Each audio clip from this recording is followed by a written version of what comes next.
Smart meter that will simply take information and send it to the utility. And there are smart meters that will collect the information from other smart meters and then send it to the utility. If you happen to have one of these secondary type of smart meters on your home, you're going to be exposed to much higher levels of radiation than if you have one that communicates directly with the utility. So if you're actually receiving it from other smart meters and sending it on, there's a lot more radiation coming through your smart meter. And you can't tell which one you have just by looking at it.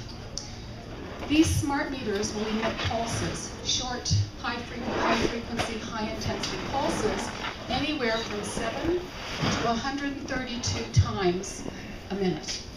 So these are pulses that just come 7 to 132 times a minute. That's, during a day, that's 10,000 to almost 200,000 pulses that will be coming from your meter. Now these meters have a fairly large range. They can send information 75 meters.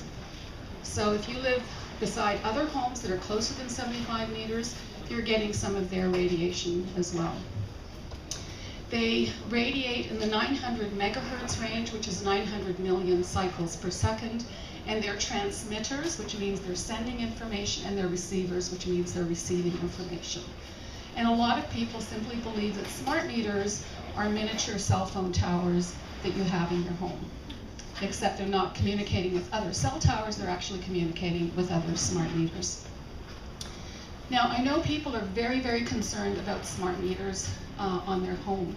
This is something that's actually having radiation trespass onto your property. But the smart meters is only a very, very small piece of the bigger picture. And the bigger picture is the smart grid. And this is what the smart grid looks like. It's a two-way travel of energy, and it's a multi-level travel of communication. So we have them on buildings, we have them on schools, we have them in homes, and there's just information being sent all over the place. A lot of this information is wireless, which means it increases our level of microwave exposure. I'm going to go through 10 different myths about smart meters. Myth number 1, smart meters will save you energy. Okay, this is a myth. If you compare an analog meter and a smart meter, the amount of energy used by a smart meter is much higher than an analog meter. So if your smart meter is sending information, it takes energy to send that information. It takes energy to receive the information. And so smart meters now are using more energy than the original analog meters. If you start thinking of how many smart meters are deployed, then you can see that just from having a smart meter, you're simply increasing the amount of energy that's being consumed by the system that's conveying the information. It takes energy to build the smart grid, to run the smart grid, and to maintain the smart grid. Who pays for that? It's not the utility. It comes out of the pockets of the people who use the technology. So we are all going to be paying for that. Smart meters save energy. Well, it takes energy to manufacture a smart meter. 4 to 8% of them seem to be defective. They cause problems, and I'm going to show you some of the problems they cause. And they have a shelf life of up to perhaps 20 years. My guess is that's an overestimate, because the technology that we're using is advancing so quickly that I think the smart meters will become obsolete in a much shorter period of time. The analog meters we currently have last anywhere from 30, 40, 50 years without a problem. Myth number 2, smart meters will save customers money. Well, who pays for the smart grid? Who pays for the millions of new meters that are being produced? In California, the cost of installing smart meters in homes is $3.8 billion. Now, I picked California as the example because California has approximately the same population as Canada. So it's costing them $3.8 billion. Chances are we're in that ballpark for Canada as well. So who pays for that? Well, it's the people that pay for it. And if you calculate it on a per capita basis, that's approximately $100 per person, whether you're an adult or a child That's roughly what you're paying for the smart meters. Who pays for opting out? A number of people don't want smart meters, but if you don't want a smart meter, you have to pay the utility to install the type of meter you're going to be using, which isn't going to be wireless, and then you have to pay them a monthly fee.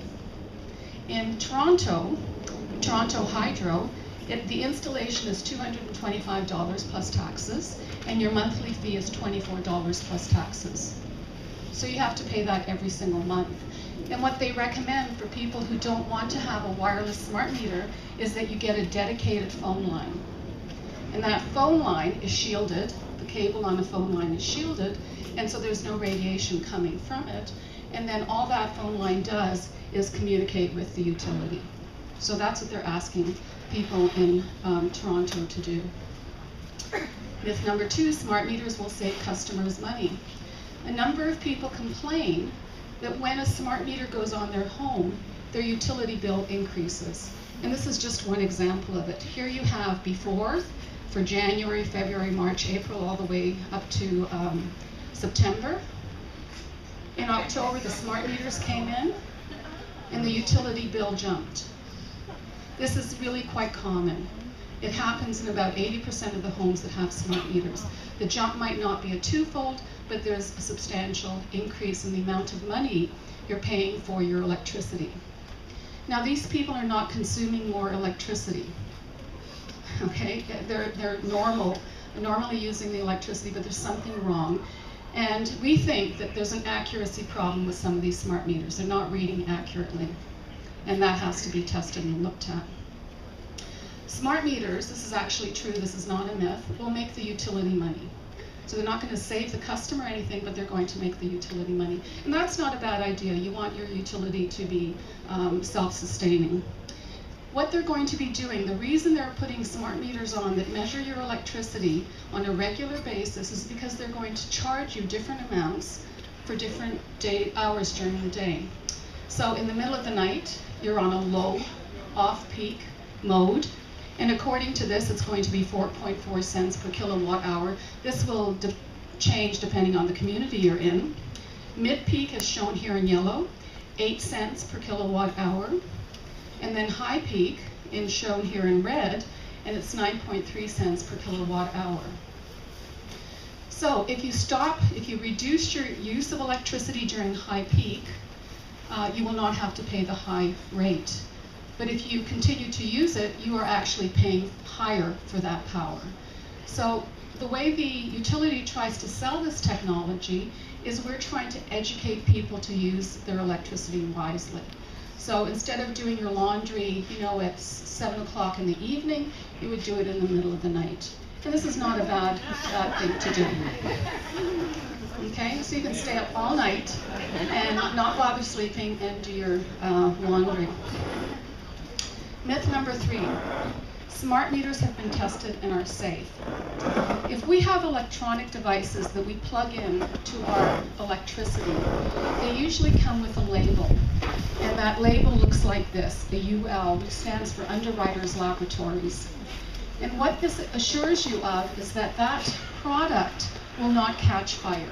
That's the only thing it assures you of. So if you plug it in, it's not going to burn, it's not going to burn your house down. If you have devices in your home that do not have this UL approval on them, and it catches fire and it burns your house down, your insurance will not cover that fire. Okay, so it's really important to have UL approval. Unfortunately, the smart meters don't have UL approval. Now this is amazing because they're being installed in every home, and they haven't gone through that process, which doesn't make any sense whatsoever. And this is what's happening. Smart meters are causing fires. Now, that's one example. California. Man says smart meter caught fire and shut down his business. Santa Rosa, California. There's a smart meter right here. It caught on fire. The wind was blowing in this direction, and you can see the smoke damage. Another example. Fire guts home after smart meter installed. This is what happened to that home, and this is where it started, right at the smart meter. Here we have 3 different smart meters. This one exploded internally. It didn't actually crack the casing it was in, but you can see that there was a fire inside that smart meter. Pickering, smart meter explodes. Worst couple may have to pay for the replacement. Okay, so this family didn't want to have a smart meter on their home. It was mandatory, they had to have one on. They're hiring young students to install the smart meters, and many of them don't have electrical skills. They're simply told which wires to connect. We don't know if that's what the real problem is or if they're simply defective, these particular smart meters.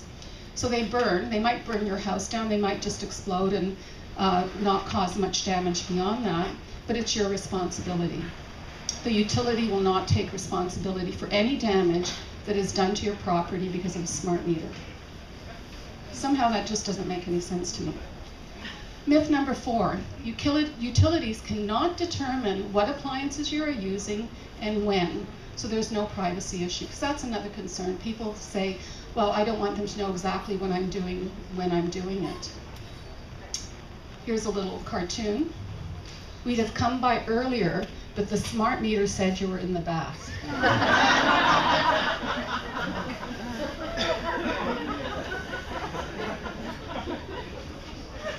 Okay, there's something called a non-intrusive load monitoring, which is a type of monitoring system where the utility can actually deduce by the time of day, by the intensity of the peak that you have, how long you use it, what appliance that is coming from. That already exists. And what that means is that if no one's home and you're not consuming electricity, they can tell whether you've been on a 2-week vacation or not. And if they know that you've been on a 2-week vacation, even though you might have lights coming on and off, with timers, if someone gets a hold of that information, then they can burglarize your home. Okay? So securing that information becomes absolutely top priority. Who else has access to the information about your use of electricity? Furthermore, you may not know that you're under surveillance. You may not know what kind of information anyone's getting from you. But they can tell if you're up in the middle of the night, if you're using a lot of electricity, and that information can go to a pharmaceutical industry, and then you can be targeted with sleeping pills, okay? Because you obviously have a problem. So this is the kind of information people can get about you and then use it to either sell something to you or to manipulate you in some other way. Fortunately or unfortunately, these meters are not that accurate, but the accuracy is increasing. What's even worse is that we have something called smart appliances. And these are appliances in your home that will have a little radio frequency chip on them, and they will send information to your smart meter. So they will communicate with your smart meter when they're on. So you don't even have to have a fancy monitoring system that tells you what you're using. Your fridge, when it comes on and goes off, will simply send that information to the smart meter. Your stove comes on, it will send that information to your smart meter. These devices are radiating, like if you have a freezer, it's radiating almost constantly. And you can't remove the chip because you will void the warranty. So for those of you who are electrically hypersensitive and you think you might be needing a fridge, a freezer, a stove, a washer, a dryer in the next few years, I suggest you go out and buy one now that doesn't yet have the chip on them, because it's going to be very hard to get chipless appliances. Myth number 5. The new meters communicate for a total of 1 minute per day.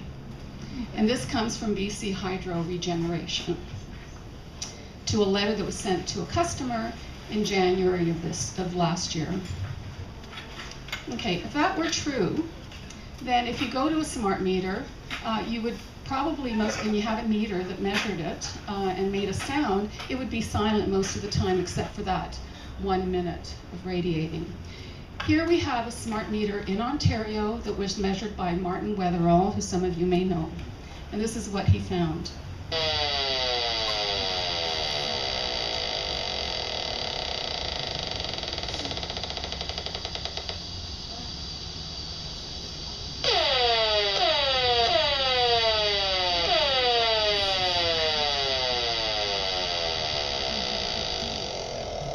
Okay, when it hit that 1, it actually went off scale on the meter that he was using. And I could play this for you for 10 hours and it would be that kind of constant exposure, a second or two of silence, and then exposure again. So we believe that this particular meter is getting information from nearby smart meters and then sending it on to the utility. I'll say more about that picture in a minute. So if they are indeed, let's assume your smart meter is only communicating 1 minute a day, which is not possible. Then once you have smart appliances, it'll be even worse. So these smart appliances are going to communicate with your smart meter using microwave radiation. It'll be wireless. It won't be through a wire. So your home, if the levels in your home are down here now, a smart meter will probably bring them up here. Smart appliances will probably bring them up here. And if you're electrically hypersensitive, this is something you won't be able to tolerate. For those of you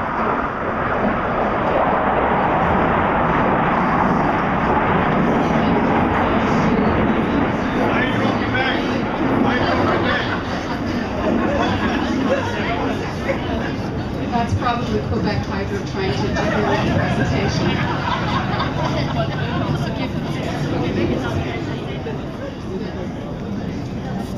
So for those of you who aren't electrically hypersensitive, one of the things that we're finding is the more you're exposed to, even if the levels are low, if you have chronic exposure where your body cannot get out of the field, then you're more likely to develop electro-hypersensitivity. And once that happens, you lose your ability to choose where you go when you go there because you will be reacting to things in your environment. Myth number 6. Smart meters emit well below our federal guidelines and therefore they're safe. What I have here is a graph.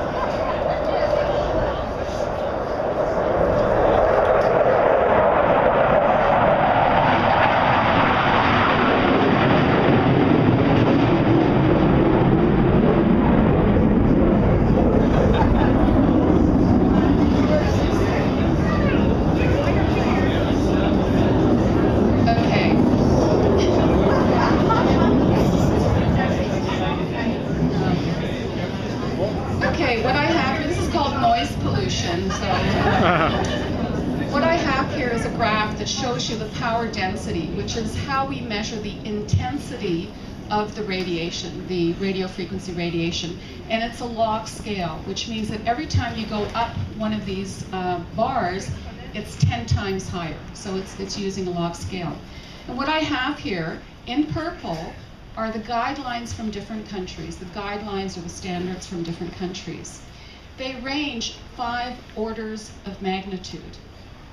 This is unheard of for any chemical toxicant in the environment.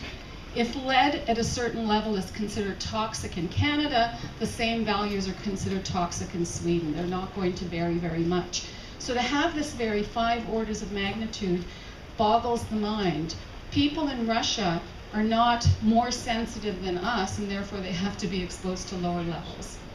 The only country that is worse than Canada is the United Kingdom. They have the worst guidelines in the world that I've come across. So this is where Canada falls, between 2 and 1,000 microwatts per centimeter squared, just the units. And everything I have here in red shows you the health effects and what levels they've been detected at. So according to Health Canada, anything above this green line is harmful, anything below this green line is safe. And that's simply not the case based on the research that's been published. The other thing about smart meters is they have something called a duty cycle. So when you heard that smart meter just a few minutes ago, it peaked and then it dropped down to 0. It peaked and then it dropped down to 0. Now, if the duty cycle, so the on-off cycle, is 50% of the time it's on, 50% of the time it's off, the way they calculate what you're exposed to is they average it over that period.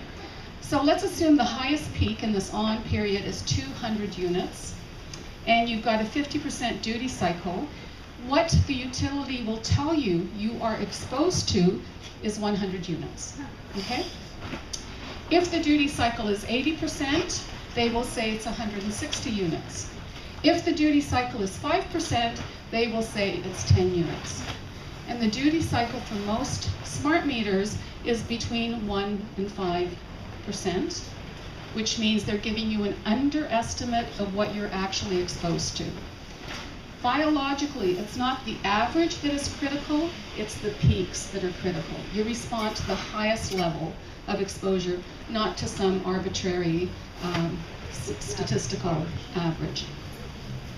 Now remember this photograph that I showed you a minute ago? Do you notice anything unusual in it? Okay.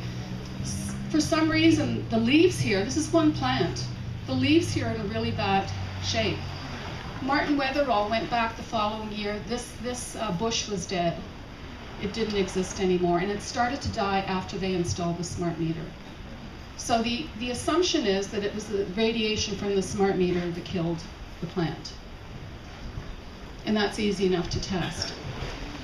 There was a study done in Spain back and published in 2001. This is really an excellent study. What they showed here are people who live at different distances from cell phone antennas. So we're not talking about smart meters, we're talking about cell phone antennas. People who lived within 10 meters of a cell phone antenna are shown in red. People who lived beyond 300 meters are shown in black. And on this scale here, we have the percentage of respondents experiencing symptoms very often. So the first symptom we have here is fatigue. So if you lived within 10 meters, about 70% of the people who lived within 10 meters of cell phone antennas experienced fatigue very often. If you go all the way out to 300 meters, that drops to 27%. And you can look at the scale going down. The list of symptoms in decreasing order are here. And these are the symptoms we now classify as being part of electro-hypersensitivity. If you look at the symptoms in red, fatigue, sleep disturbance, difficulty concentrating, depression, memory loss, these are the things that we experience as we age.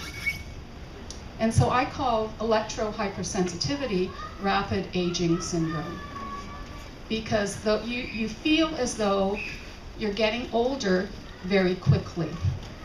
And the difference between real aging and rapid aging syndrome is with real aging, you continue to go downhill over time. With rapid aging syndrome, you go into a clean environment and your memory comes back, your pain goes away, you sleep well. So this isn't aging. This is a stress response to your environment. Myth number 7. Electro-hypersensitivity is psychological and it's not physiological. This is based very much on work that was done by Dr. Rubin in the United Kingdom, who's a psychologist. And he really believes, he looked at a lot of different studies, and he really believes that people who have a range of symptoms and who go to their doctor, have blood tests done, and everything seems to be normal, that they're psychologically unbalanced. So they're not really sick, not physically sick, it's something that's entirely in their mind. And this is one way of attacking the person who's actually suffering. So we did some studies trying to figure out, well, how can we document a physiological response? And one of the things people complain about is that they have heart palpitations. Some people who are electrically hypersensitive will go into an environment and suddenly their heart will start pounding and they feel anxious and they don't know what to do, and then they go out of that environment and the stress goes away. And so we can measure the heart really easily. So we did a study. It was a double-blind study looking at what's happening to the heart using heart rate variability monitoring. By the way, a lot of these people believe they're having a heart attack. If they don't recognize electro-hypersensitivity symptoms, they simply think they're having a heart attack, which increases the stress level and makes things a lot worse. So what the question we asked was, does the radiation from a cordless phone affect the heart? And we used the cordless phone, the base of the cordless phone, because the phones we have now in North America radiate all the time. So if you have, how many people have a cordless phone in their home? Okay, much lower than most of the talks I give.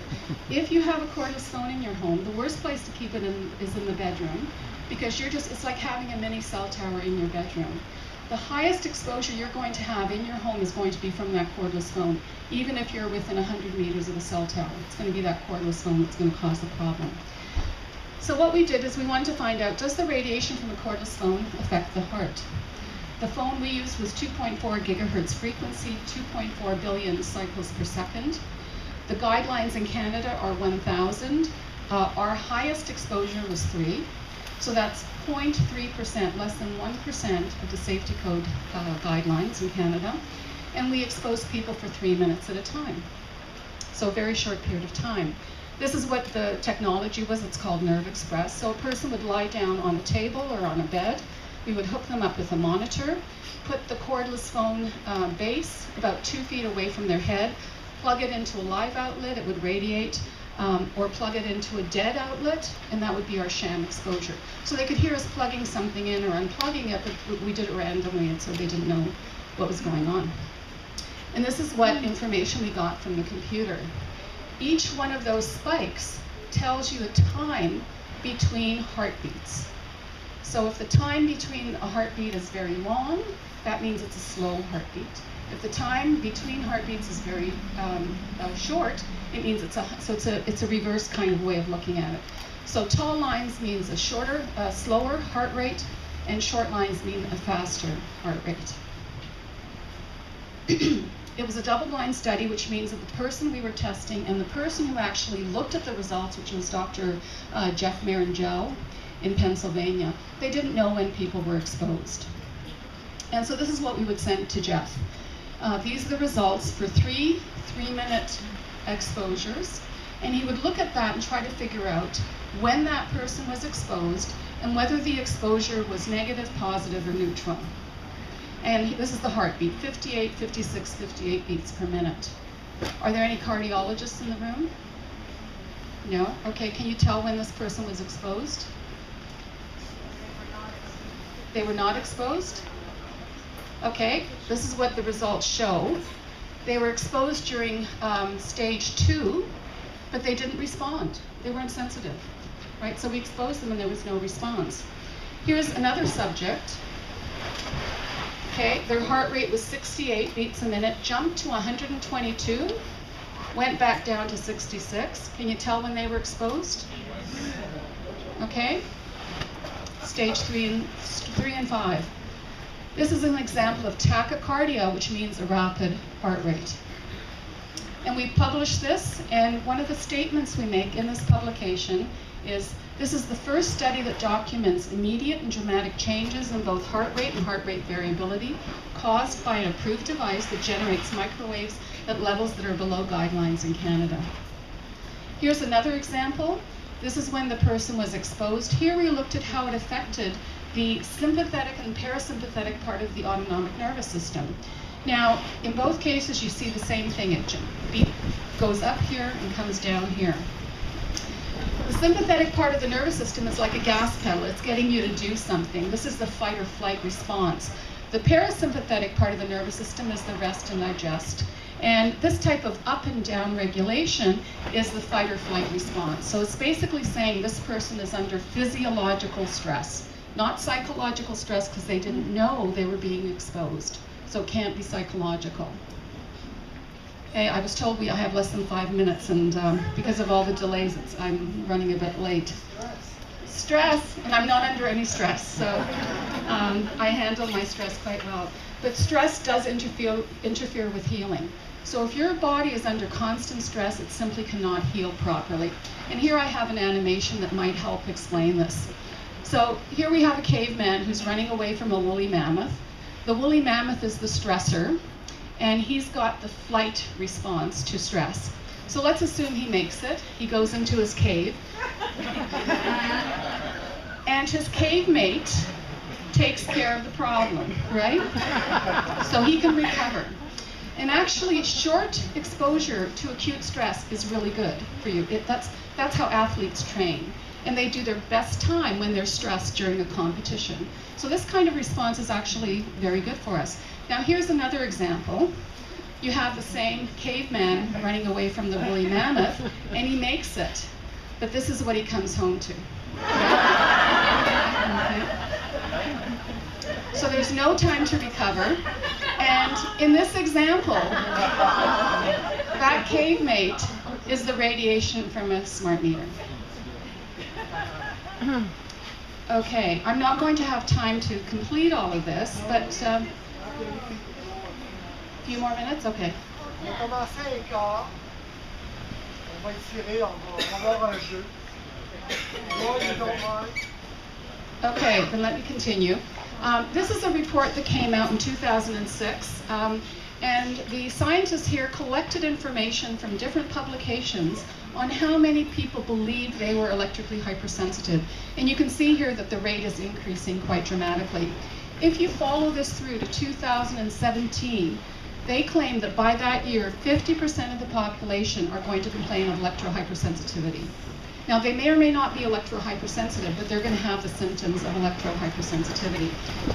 I use a very conservative estimate of about 2 to 3% of people who are really severely affected. And I believe that probably a third of the population has mild to moderate symptoms.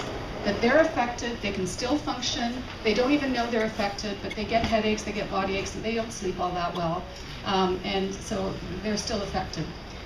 What numbers does that translate to, those 2 percentages? In Canada, 1 million people with severe sensitivity.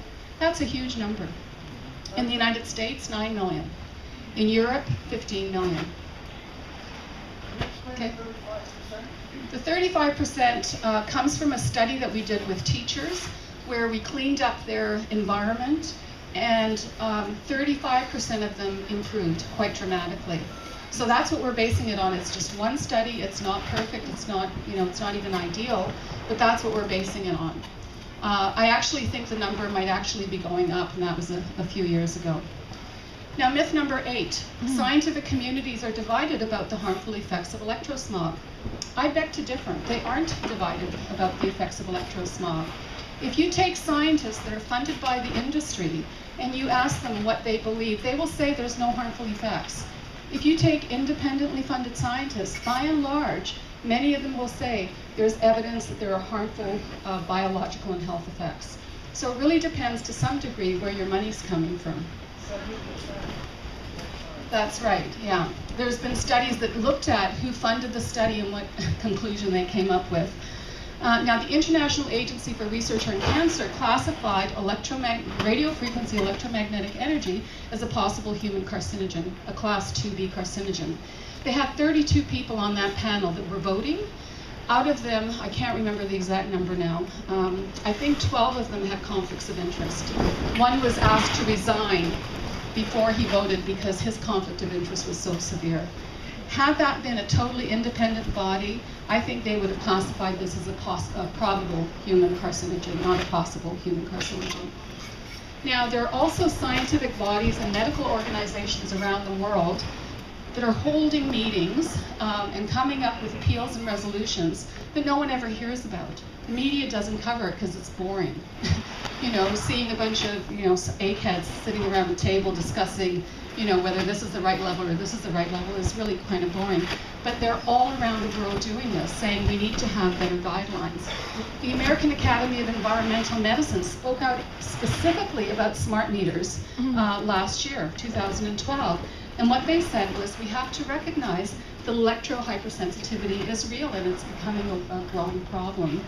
And they also said, instead of having wireless smart meters, let's wire them. These smart meters aren't moving around, they're not mobile. The only time you need wireless technology is when you're dealing with a mobile device.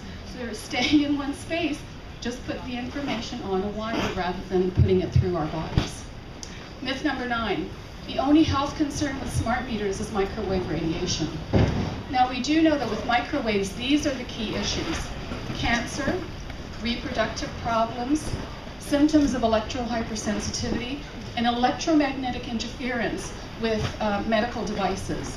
So if you have a deep brain implant that's because you have Parkinson's, then that could be sensitive to the radiation. If you have a heart implant that's causing your heart to beat properly, that could be sensitive to microwave radiation. So we know there can be interference. But the other thing that smart meters generate is something called dirty electricity.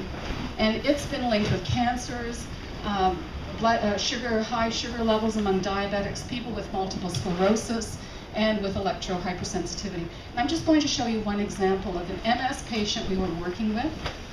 This is a woman who has secondary progressive multiple sclerosis. And we went to her home. The levels of dirty electricity were really high. This wasn't coming from a smart meter because there's a lot of things that generate dirty electricity.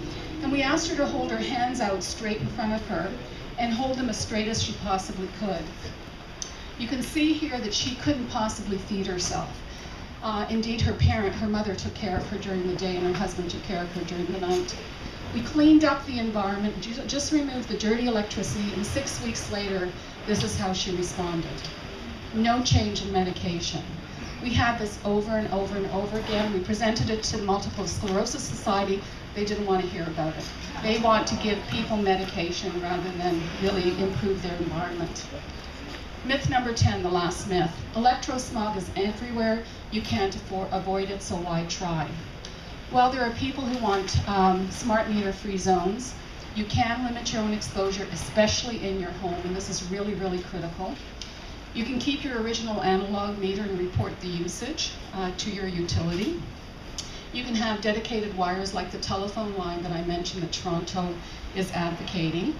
You can go off the grid, which is not a choice for most of us, but if you live in the country, that's something that you can do.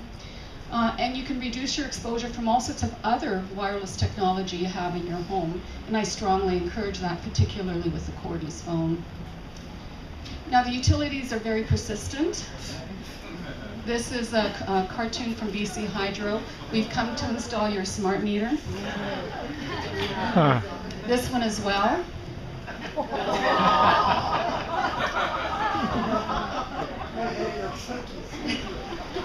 The thing is, you can actually shield your smart meter. If you put it further away from home, you have metal shielding that you can put on the side. So you don't want to cover the smart meter because it has to send the information, but you can shield it from your home with wire mesh, metal mesh.